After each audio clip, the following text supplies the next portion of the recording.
Hollow Knight is freaking awesome. The indie darling that was released in 2017 has garnered immense praise for its tight combat, amazing exploration, and insane world building. It also happens to be my favorite game of all time, and this is thanks in no small part to the absolute banger that is the soundtrack composed by resident mad lad Christopher Larkin. Nobody calls him that, but I do, because he's a mad lad. Everything he makes is just... Many people who are much more knowledgeable about music have talked about the soundtrack of Hollow Knight at length, but I want to take a stab at it myself through perhaps a different way. I'm going to take you through a typical experience that any player, such as our specimen of choice, Epic Gamer 789, could have while playing through a specific portion of the game, and we'll pay close attention to the soundtrack, as well as some of the ways environmental sounds are used to masterfully immerse the player, and to make the world of Hallownest come alive. Moving forward, there will be spoilers for 2 areas of the game, 3 bosses, and some other lore spoilers sprinkled throughout. So if you haven't played the game yet, and you want to go in completely blind, I would highly recommend clicking off this video and coming back once you have. Or you can just watch it now. I don't know. I don't control you. But without further ado, let's get into it. We have Epic Gamer 789 here enjoying his time in Hallownest. He just got some movement upgrades and decides to explore the world a bit more, and finds himself in this new area. And this funky, bouncy track starts playing.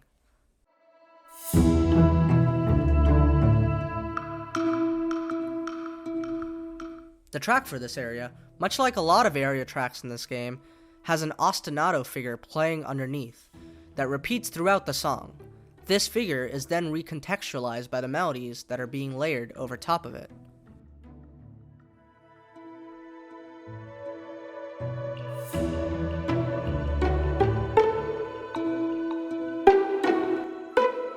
If you'd like to learn more about these compositional techniques that Larkin uses to tie the tracks of the games together, I would highly recommend this video by 8-Bit Music Theory, which goes much deeper into this subject. He has a series on Hollow Knight's music, and it's all great. Definitely check it out if you want a much more technical musical analysis about the various aspects of the game's soundtrack. Anyways, back to Epic Gamer's plight. The Fungal Waste OST is extremely whimsical, and the maracas and the percussion add another playful touch to the track.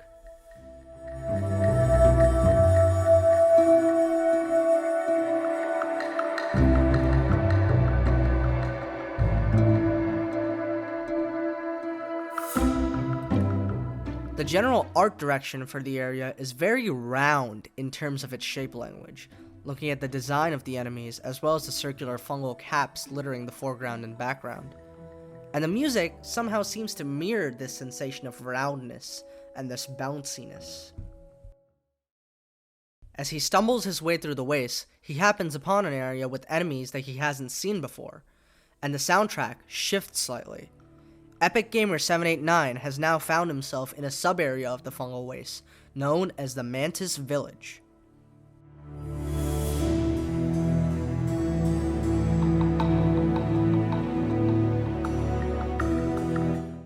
The harpsichord introduced in this version of the track foreshadows an encounter that our brave champion is soon to face. In fact, there's a lot more brass in this version, and while the overall sound still feels whimsical, this sort of texturing adds an air of high culture, almost, to the track.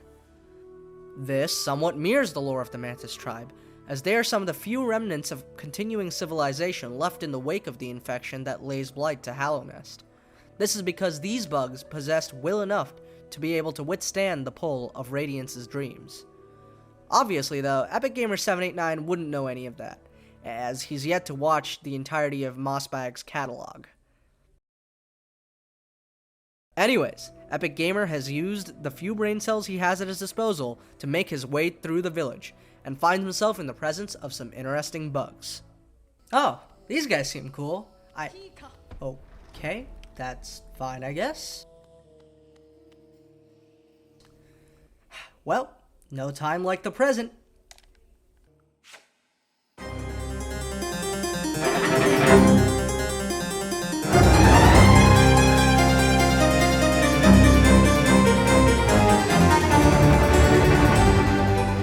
Man, this fight slaps. The Mantis Lords are considered one of the first big difficulty spikes in the game, presenting a pretty tough challenge to first-time players. As such, the pace of the fight is quite quick, demanding that the player pay close attention to the boss's tells and react quickly. The soundtrack acts to mirror this pace by being pretty fast at 145 beats per minute, the same as Hornet's theme actually, which the players hear when they fight Hornet earlier in the game. Both of these fights feature nimble characters and quick movement, and the pace of the music tells the player that they need to speed up in order to keep up. Larkin eases us into this fight with the same harpsichord that we've been hearing throughout the Mantis village.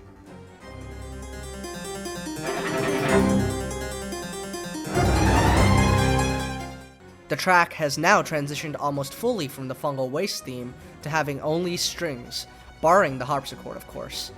After the intro, we are introduced to the main melody that the track will have.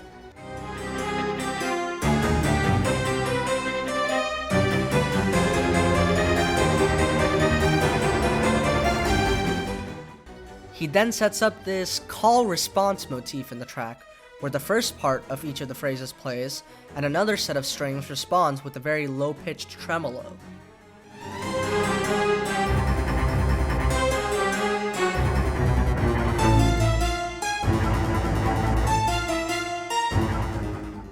Then, this motif presents itself again, but this time the response is the continuing melody from the very first part of the track.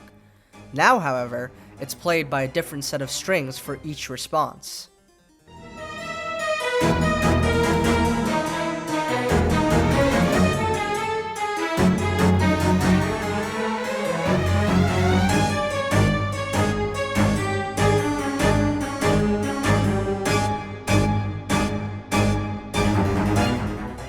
As you can see, Larkin sets up this main melody and this compositional motif of the call and response, and then he builds upon it throughout the duration of the track. He uses this compositional technique in many of the boss themes for Hollow Knight, but more on that later. Anyways, it appears that Epic Gamer 789 has finally made some progress. Yes! Let's freaking go! Whew! That was a fun fight. Oh, the fight's just getting started. This time with two at once. After many deaths, Epic Gamer 789 finally defeats the Mantis Lords.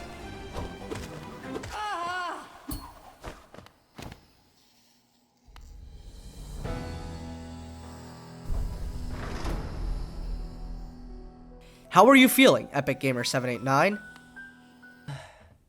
Don't talk to me. Well, regardless, the Mantis Lords reward him with passage through the door at the end of this chamber. Well, at the very least, a fight like that better be worth it. Let's see what goodies await us here. A new ability, maybe? I'm so pumped.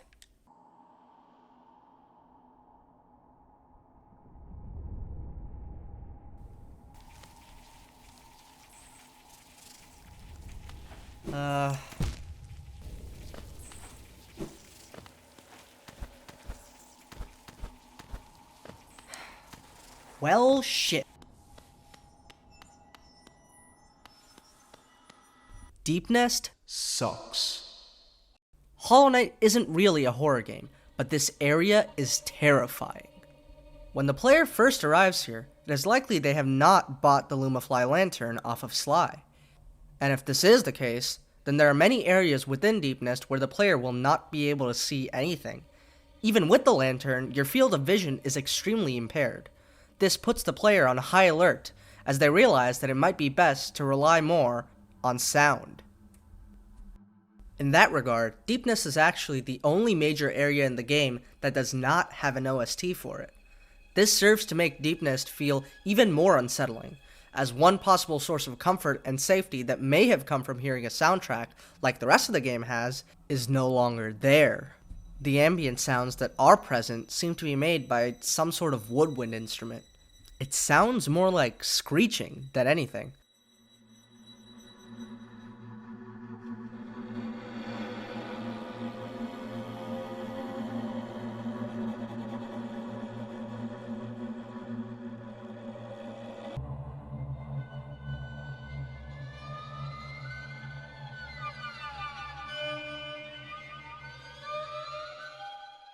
and this paired with the constant chittering of insects that the player can see in the foreground and background of the area makes for a deeply unsettling vibe. And while this chittering is driving the player insane, this happens.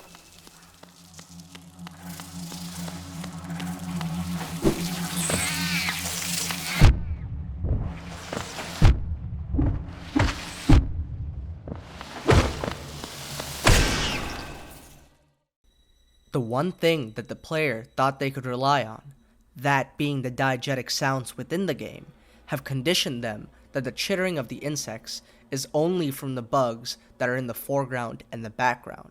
But now, a bug, without any prompt, has essentially moved planes into the player's view from the shadows in order to hunt them down. Now both the player's sense of vision and their sense of hearing have been essentially restricted within the game's rules. Deepnest very purposefully makes the player feel helpless through the intersection of gameplay and the excellent sound design for the area. After seeing all that, it's clear that Epic Gamer 789 is having the time of his life exploring the dank labyrinth that is Deepnest. I am not. On his journey, though, he encounters a familiar face. What the hell? Curious, he follows the doppelganger's trail. What in the... Dude, this is crazy. What in the world? Wait, where are you going?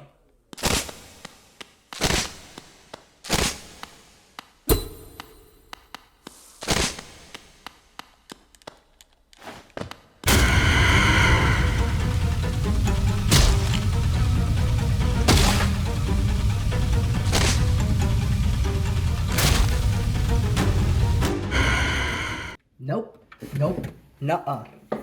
You suck! This game sucks! I'm done! God! Well, after properly wetting your pants from that intro, I think it's safe to say that Nosk definitely is a very fitting boss for an area like Deepnest. He lures you in with the corpse of another vessel, only to turn it upside down and have a weird, disgusting spider goop monster pop out of it. Definitely some emotional scarring for the night. Nosk's theme starts off with introducing us to the main melody, much like the Mantis Lord's OST.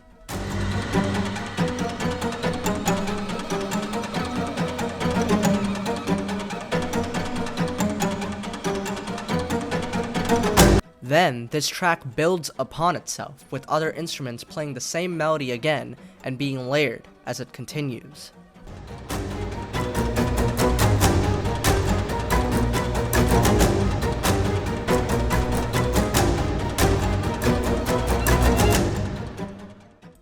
This is also similar to how the call and response motif is built upon throughout the Mantis Lord's theme.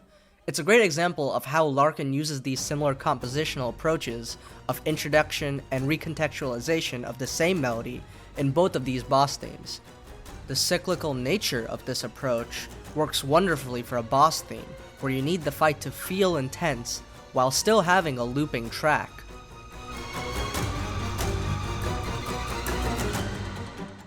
With all that being said, this track does emote a very different vibe from the Mantis Lord's theme. Everything about Nosk's theme screams evil, from the chords to the texture of the strings. The strings are played in a much more aggressive manner, making it sound almost violent compared to the Mantis Lord's track.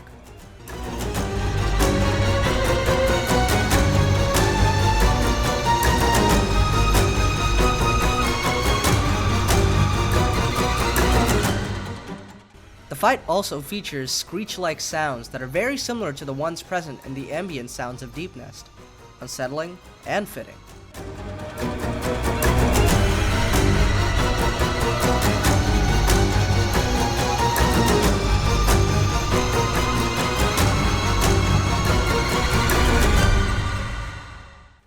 In the track, with each layering, it feels like the track is not only getting more complex, but louder.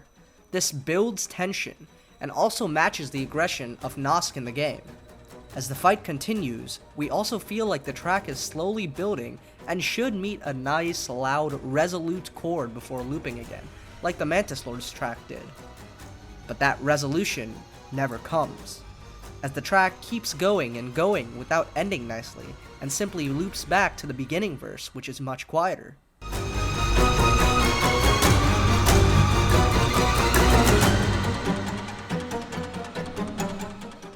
This lack of resolution in the track aids in making the player feel uneasy throughout the fight.